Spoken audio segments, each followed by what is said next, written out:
નમસ્કાર ખેડૂત મિત્રો, સ્વાગત છે તમારું ખેડૂત પરિચય યુટ્યુબ ચેનલમાં। આજે તારીખ 27 ડિસેમ્બર ને આજની સવારની હવામાન અપડેટની અંદર માહિતી મેળવીએ તો ગુજરાતમાં ફરીવાર માવઠાના વરસાદને લઈને આગાહી કરવામાં આવી છે। તો શું ગુજરાતની અંદર માવઠું થશે કે નહીં તેની સંપૂર્ણ માહિતી મેળવીશું।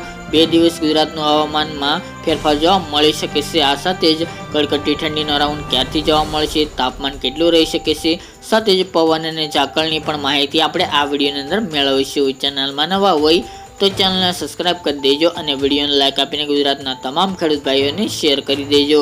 ખાસ કરીને ગુજરાતની અંદર ફરીવાર વાતાવરણમાં પલટો જોવા મળી રહી છે। ગઈકાલે તેમજ આજે પણ દિવસ દરમિયાન ગુજરાતના અલગ અલગ વિસ્તારની અંદર હળવું વાદળછાયું વાતાવરણ એટલે કે કોઈક જગ્યાએ વાદળછાયું વાતાવરણ જોવા મળી શકે છે।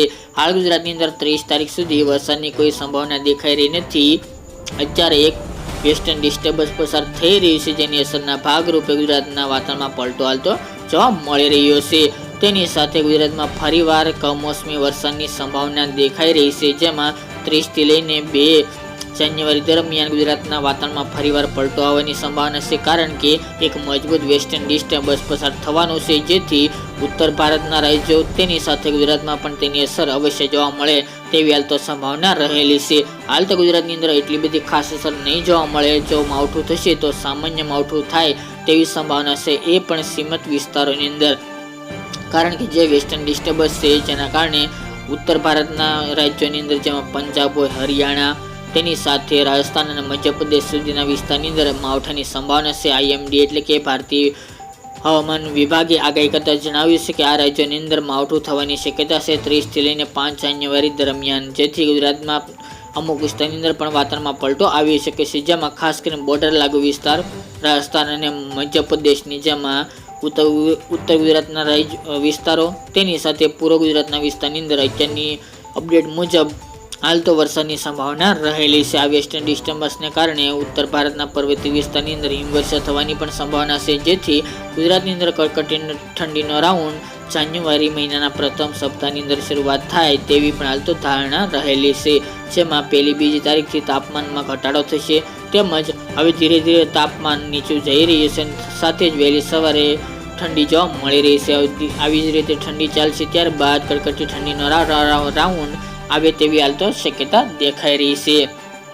તાપમાનની મિત્રો વાત કરવા જઈએ તો અત્યારે બપોરનું તાપમાન હાલ તો 30 ડિગ્રી આજુબાજુ તેમજ અમુક સેન્ટરોની અંદર 31 ડિગ્રી સુધી જોવા મળી રહી છે। રાત્રિનું નોર્મલ તાપમાન 15 ડિગ્રી આજુબાજુ યથાવત જોવા મળી રહી છે। ગઈકાલે વાત કરવા જઈએ તો સૌથી નીચું તાપમાન નલિયામાં 11.5 ડિગ્રી સેલ્સિયસ સુધી નોંધાયું હતું, જ્યારે ઉત્તર ગુજરાતના વિસ્તારની અંદર પણ 13 થી 15 ડિગ્રી વચ્ચે તાપમાન ચાલી રહ્યું છે। રાજસ્થાન લાગુ બોર્ડર વિસ્તારની અંદર ખાસ કરીને 10 થી લઈને 13 ડિગ્રી સુધી તાપમાન રહેવાની સંભાવના દેખાઈ રહી છે। આવનારી 30 તારીખ સુધી આવી જ રીતે તાપમાન ચાલે તેવી સંભાવના છે। ઉત્તર ગુજરાત અને કચ્છમાં તાપમાન 10 થી લઈને 13 ડિગ્રી વચ્ચે ચાલે તેવી શક્યતા છે, જ્યારે અન્ય વિસ્તારની અંદર 13 થી લઈને 17-18 ડિગ્રી વચ્ચે તાપમાન રહેવાની સંભાવના દેખાઈ રહી છે। બપોરનું તાપમાન ખાસ કરીને મહત્તમ તાપમાન 28 થી લઈને 31 ડિગ્રી સેલ્સિયસ સુધી રહેવાની તમામ વિસ્તારોની અંદર શક્યતા દેખાઈ રહી છે। ખાસ કરીને અત્યારે તાપમાન બપોર દરમિયાન 25 ડિગ્રી કરતાં પણ નીચું હોવું જોઈએ, પરંતુ અલ્નીનો અસરને કારણે તાપમાન હાલ તો વધઘટ થવાની શક્યતા રહેલી છે। ચોક્કસપણે ગુજરાતની અંદર કડકડતી ઠંડી જોવા મળશે ડિસેમ્બર કરતાં વધારે જાન્યુઆરી દરમિયાન, પરંતુ 2 તારીખ બાદ તેવી સંભાવના રહેલી છે।